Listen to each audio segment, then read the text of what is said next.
Hey guys, my name is Otter, and as a flexible competitive player who's solo queued competitor, I'm going to teach you how to play Wraith. Wraith is the second most picked legend in Apex, with her pick rate falling short right after Octane by a fraction of a percent. Wraith is popular due to larger streamers such as ACU or Fade picking her with incredible results across all skill levels. And this is all thanks to her playmaking and her carry kit. Due to her pick rate of trying hard sweats, she's kind of received this reputation of TTV Wraith, where someone disconnects as soon as they go down. Don't be a TTV Wraith. So how does her kit work? Wraith's passive, Voices from the Void, warns you as danger approaches. At times you will hear a voice warning you of dangers such as traps, if someone is aiming at you, snipers, if there's a lot of teams, or if a lot of teams fought where you currently are at. On paper, her passive is incredibly strong, but it is very inconsistent because of bugs, so I would refrain from relying on it too much.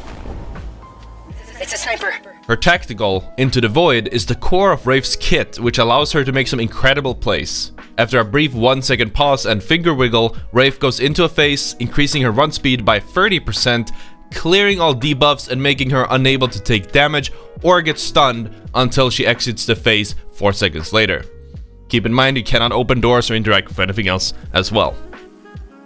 You can still see your enemies while you are in phase, and they can see you as a blue Wraithy streak. Like I said, Wraith cannot interact with anything until she exits the phase animation, which is followed by a small delay before she can actually shoot.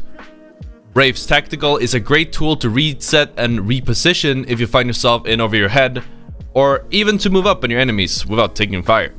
Her ultimate, Dimensional Rift, links 2 locations with portals for 60 seconds, and anyone can use them from either direction. The range of her portals span up to 75 meters and is measured in percent when you place the portal. 1% equals roughly 0.75 meters. If you start a portal and place the end portal when the counter is under 7.73%, it will just cancel your portal entirely. Just like with Into the Void, whoever places a portal cannot take any type of damage or receive any type of effects. It's important to note that a portal will disappear after 4 seconds if both ends are outside of the ring. A quick heads up, Wraith will skip the finger wiggle animation and pop her tactical even faster when you are placing a portal. Speaking of finger wiggles, if you are enjoying the video so far, make sure to wiggle your finger on that like button. The uses for the Dimensional Rift are up to one's imagination. There's some simple uses such as using the portal for safe rotation through contested areas,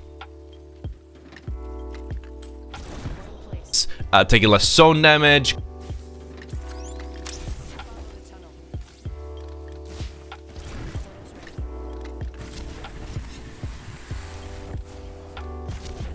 grabbing highly influential loot such as care packages,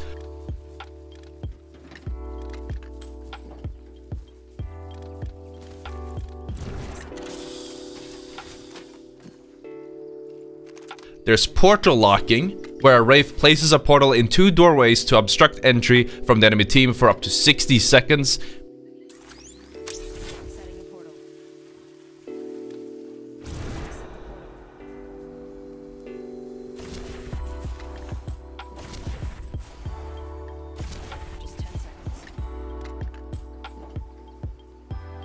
But the list just goes on and on. What's your creative take on using the Wraith portal? You can use Wraith's kit to extend extremely far from your team, around 45 meters using your tactical and 75 meters with your ultimate. Both can also be combined for an effective range of over 120 meters, allowing you to make positional plays without any real risk to yourself or your team. This is done simply by portaling away from your team in the direction you want to go, and then just hovering around 45 meters away from the end portal. Since both Wraith's tactical and ultimate ability give her 30% and a 25% speed boost respectively, they can be combined to climb distances a Wraith otherwise wouldn't be able to clear. There's some even more advanced ability usage, but we're gonna keep it simple for this guide. If you want to check out an advanced guide, check out the description, I'll post it in the future. These abilities in combination with Wraith's tiny hitbox size, both vertically and horizontally, make her the perfect legend as a playmaker or an entry fragger.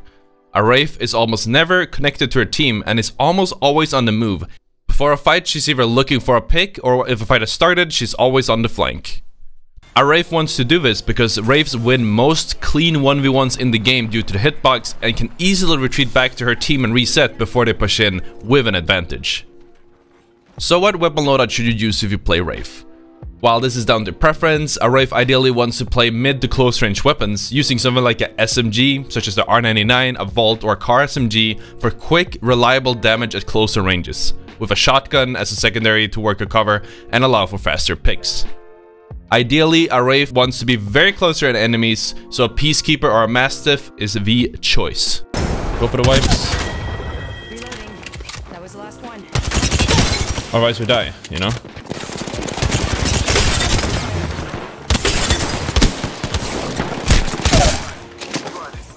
That looks very sus. Being a hot swap.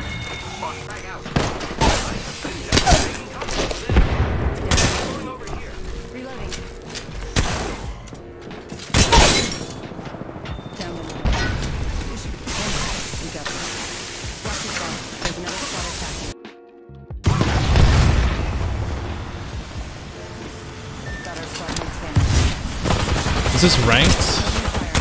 Did I accidentally queue into ranked for the new split or something?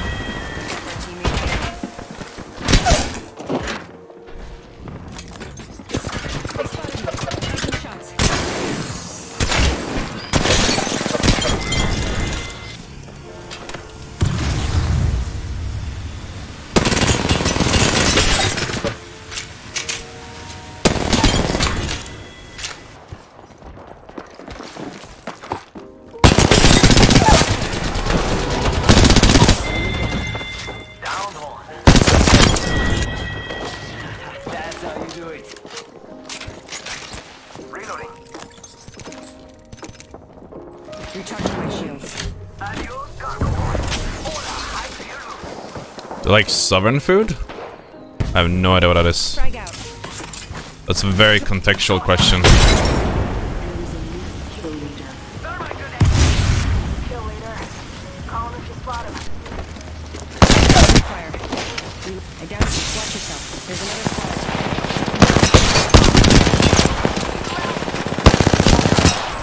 Make sure to constantly communicate with your team. Keep in mind that as a Wraith, you are usually privileged to information that they do not have, and your ability to communicate this information back to your team, be it positioning or damage, might be vital for your team's success. If you get a knock or a lot of damage, it's absolutely crucial that you communicate this back to your team so they can clean up. If you enjoyed this guide and you want to watch me using most of these tips in order to get a 20 bomb on Wraith, check out the video above, and I'll see you all next time.